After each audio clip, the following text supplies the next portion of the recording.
जय जगन्नाथ फ्रेंड्स समस्त को मोर नमस्कार। तो आज आपण मानक पई गुटे अपडेट नहीं आसी जोटा कि रही अष्टम वेतन आयोग को नहीं आसिला खुशी खबर। तो कौन रही खुशी खबर आसिला बड़ अपडेट जोटा कि 42 पोस्ट चयन आरंभ हो जाइए। तो जो जहाँ प्रोसेस थिला ता कंटिन्यू होउची जोटा कि बहुत शीघ्र आपण मानकर यार अष्टम वेतन जो रही पीएफ फैक्टर हो एवं डिटेल्स अपडेट आपण मान पाई परिबे। तो निहाती भाव में कौन रही अपडेट टी चलतु डिटेल्स जानने ता पूर्व वीडियो को लाइक करनी चैनल को नुआ आसते सब्सक्राइब करने जमा भी भूलु ना एवं निज फ्रेंड्स मान सहित बहु मात्रा शेयर करनी। तो चलतु कौन रही अपडेट टी जानवा।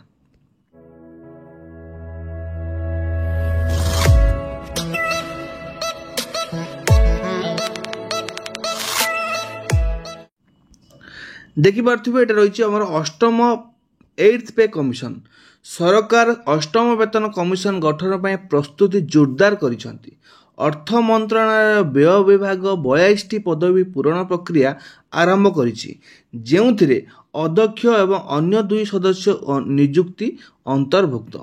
जड़े अधिकारी कहिसेंती जे अध्यक्ष समेत शीर्ष पदवी पई नाम प्राय चूड़ांत हो सारी एवं खूब शीघ्र यार आनुष्ठानिक घोषणा हो पारे।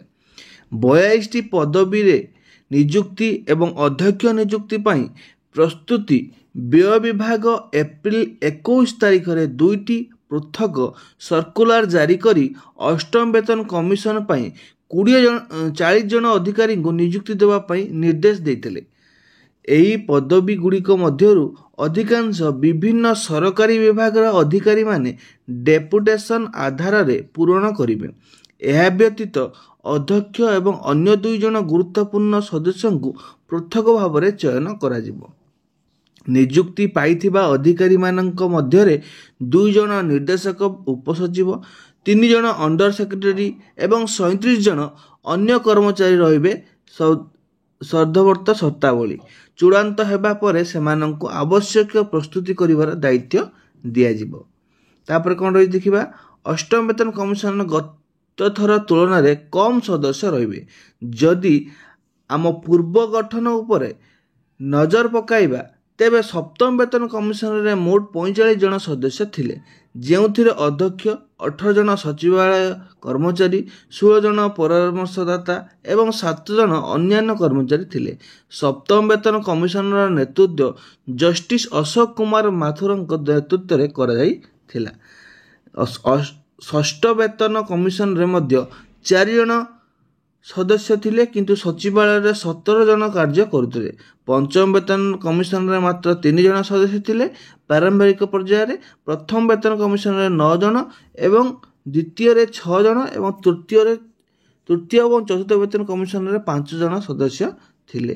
कर्मचारी मानक पक्षरु प्रस्तुति मध्य द्रुत गति रे चलीछि। एही समय रे जातीय परिषद जेसीएम रो कर्मचारी पक्ष मध्य अष्टम वेतन कमिशन को प्रदान करा जायथिबा स्मारक पत्र प्रस्तुति करिवा पई आरंभ कर देइछि। एप्रिल 22 तारिख रे अनुष्ठित स्थायी कमिटी बैठक पर एही निष्पत्ति निया जायछि। एही बैठक रे सर्वनिम्न मजूरी दरमा फिटमेंट फैक्टर भत्ता पदोन्नति नीति एवं पेंशन लाभ भली अनेक गुरुत्वपूर्ण प्रसंग पर आलोचना करा जायथिला। एही ड्राफ्टिंग कमिटी गठन करा जायछि जहाँ समस्त प्रमुख कर्मचारी संगठन परामर्श नहीं स्मारक पत्र प्रस्तुति करिबा एवं संगठन गुड़िक 30 एप्रिल 2025 सुधा सेमानकर प्रतिनिधि नाम पठाइबे। समस्त संगठन परामर्श आधार रे 20 मे 2025 सुधा चूड़ांत स्मारक पत्र प्रस्तुति करा जिवो। ताले आपनकर चूड़ांत प्रस्तुति होची 20 मे 2025। तापर देखो जदिव सरकार एपर्यंत अष्टम वेतन कमिशन आनुष्ठानिक घोषणा करना कि यार शर्तावली जारी करना तथापि निरंतर जारी होउथिबा सर्कुलर एवं अभ्यंतरीण बैठक सूचना देइछि जे कार्य द्रुत गति रे चली। आशा करा जाउछि जे आगामी किछि मास मध्य कमिशन कार्य आरंभ करिवा। अष्टम वेतन कमिशन सक्रिय होगा परे यह प्राय 48 लाख केंद्रीय कर्मचारी 57 लाख पेंशनभोगी दरमा गठन एवं सेवा शर्तावली परिवर्तन दिग निर्णय करिवा।